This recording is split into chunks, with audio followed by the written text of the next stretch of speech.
Welcome back guys. Bakka jirtanitti nageenyi keenya isin haa qabu jecha guyyaa irraa immoo CD level yookaan immoo footoo CD irratti laxxafamu haala kamiin Adobe Photoshop irratti hojjechuu dandeenya akka jedhu waliin ilaalla.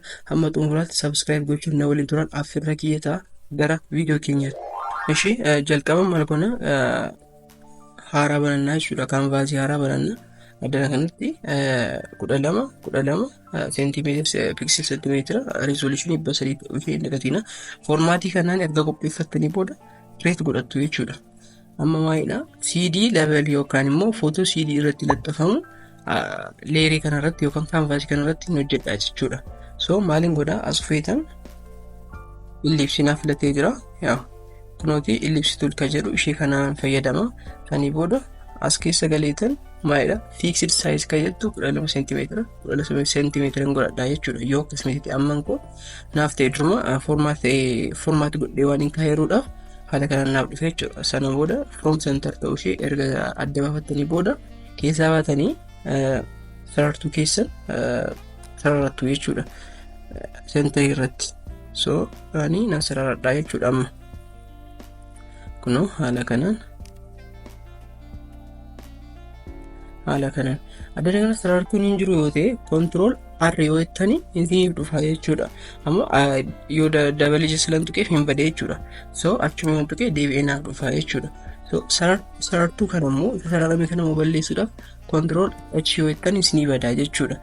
Sanii booda haala kana fayyadamuu hin dandeessu jechuudha. Kanaafuu amma wanta na barbaachisuudhaaf sarartichi nan fayyadama jechuudha.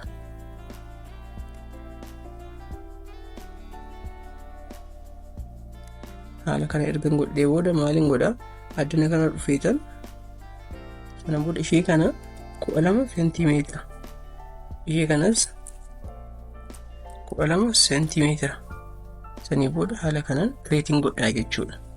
Amma haala kanaan qopheeffadheen jira circle isaa na dhufee jira. Sanii booda addana kanatti layer biraan banadha. Sana booda addana kana dhufeetan maalidha 3 centimeter jedheen center dhufeetan ammas click godhaa jechuudha. Sanii booda ammas haala kanaan naaf ta'a. Yaa amma naaf ta'ee jira garuu maalidha halluu isaa tol fakkaate. So halluu isaa haala kanaan yoo jijjiiradhe naaf ta'uu danda'a. Sanii booda ammas sadaffaa maalin godha layer biraa banadheetan maal godha 1.5 centimeter 1.5 centimeter jedheen center dhufeetan ammas haala kanaan click godhadha jechuudha. Amma naaf uumamee jira jechuudha. Maalin godha amma maaltu naafe suura asirra galu asirra gashachuudha kan naafe jechuudha. So maalin godha as keessa image koo fidadha jechuudha ofeetan. Image kan fayyadama. Sana booda kanuma fuudheen canvasii koo yookaan layer koo silan hojjedhe irratti gadhiisaa jechuudha.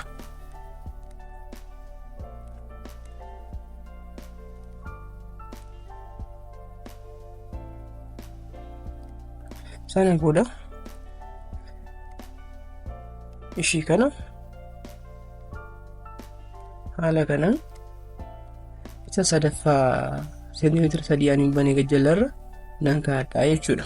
Haatana ergan kaa'adhee booda image mammoo suuraa mana ama fidadhee irratti maalin godhaa click godheetan create clipping mask ka jedhu select godhadha jechuudha. Sanii booda haala kanaan keessa naaf gala jechuudha. So haala naaf ta'uutiin haala kanaan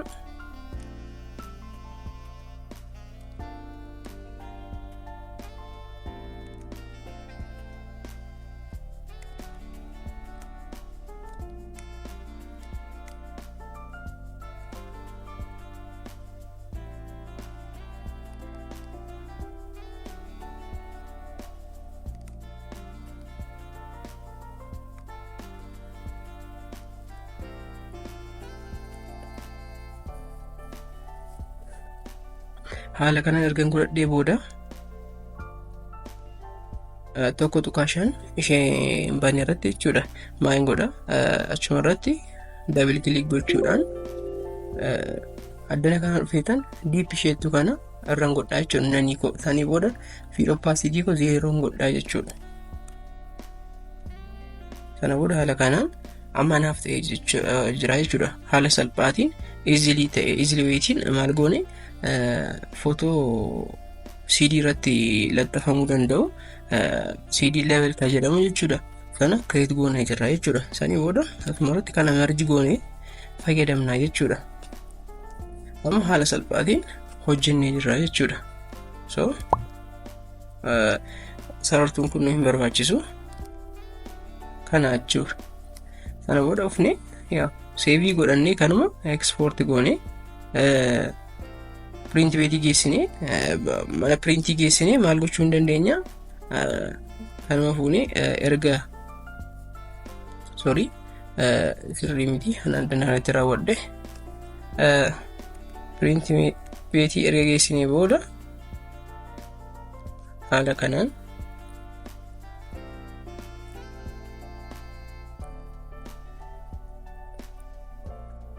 haasofne desktop irratti godha.